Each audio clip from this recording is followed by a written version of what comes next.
Hey everybody, this is Erica off the Classy Climb blog talking to you today about dejobbing of society and what to do about it. I've been telling you guys over and over about the 1099 lifestyle and how you guys got to get ready because things are changing. No longer you're just going to be jump out of high school, jump out of college and get a job. That you can go on YouTube right now and see 14-year-olds who use $200 from their dad, buy something from China, turn around, make it something unique, a t-shirt, make t-shirt companies, whatever, turn around and sell them, and now they got $1 million in sales, and they're 15, 16, 17 years old. The times of just being easily working with your hands, yeah, you can still work with your hands, but you have to provide crafts, and you have to have some kind of marketing. And so my problem is a lot of people are going out there getting lots of debt. Student loan debt, car debt, houses too big for them to afford, that when if you bought a smaller house in a cheaper neighborhood and just drove a used car that was paid off, you'd have so much freed up income that you could travel. You could also test out your business ideal and not be stuck in jobs you hate. So right now we're reading the Psychology Today, and it's how to do life. It's like what do we do about it?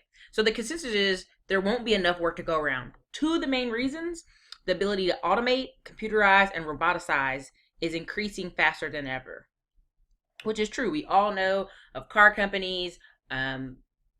Car companies is the easiest one, but a lot of manufacturing in the north that just went away. It went boom like the dinosaur.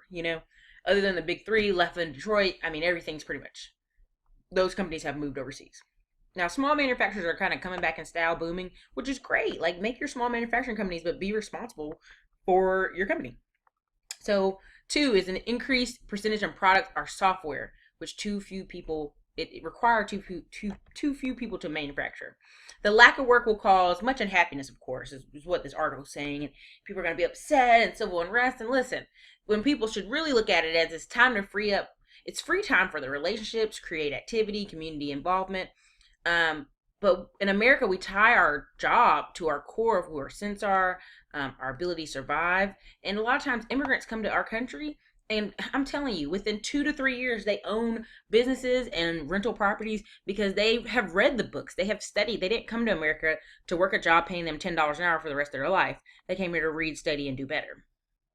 So a lot of people are talking about the government should require work to be spread around like they do in the French, 30-hour maximum work week.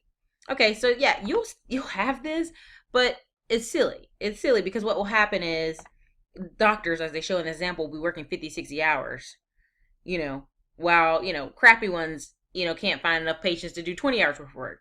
So, by spreading it around, you're going to force patients to see crappy doctors or people that they wouldn't want to, so it's just unnecessary.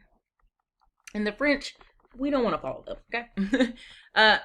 Such thinkers argue the government need to increase taxes on business to redistribute more to the people and institutions, such as libraries and community hubs.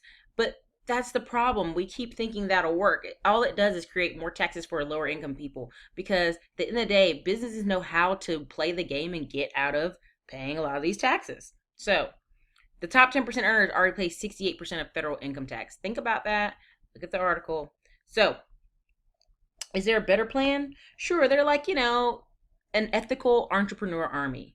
More people creating value, creating services and goods to improve their quality of life. This is what it was before factories. This is what it was before the Great Depression. This is what it was in the early 1900s, before segregation, all that stuff. You had the black community, they had a black grocery store, they had a black library, they had a black school, they had a black hospital. Even now, today, there's some communities that are kind of segregated, but if they knew there was no big Walmart down the street, if they knew there was no big Target down the street, if they knew they had to do their shopping local and walk to the store, those areas grow. Now, a lot of those areas have Haitians, Koreans, other types of Asians owning stores in the area, which they take their money to another side of town. But that's another argument for another day. The point is, if people realized, like, this is what you got. This is what you got. Like, if you started requiring kids in high school and middle school to start creating mock businesses and mock jobs, they would be more apt to do so as they leave school. So, assistance, they got a few things in here I'm not super excited about, but they're saying basically like simplifying education, and make it a little less based on materialism, more on relationships and productivity. So there's some good things in this article, bad parts of this article, but I think it's a good read. So listen, the 1099 economy is here to stay, people. You're going to have to decide for yourself. Do you want to wait until your job just cuts you and you have no reserves? Or do you want to be these people standing in line in this picture waiting on assistance when really we can take the time to set up systems and set up multiple streams of income while we have our job and focus on our 5 to 9 like most immigrants do and make a better life for ourselves? This is Erica from the Classy Clown blog. Thanks, you guys.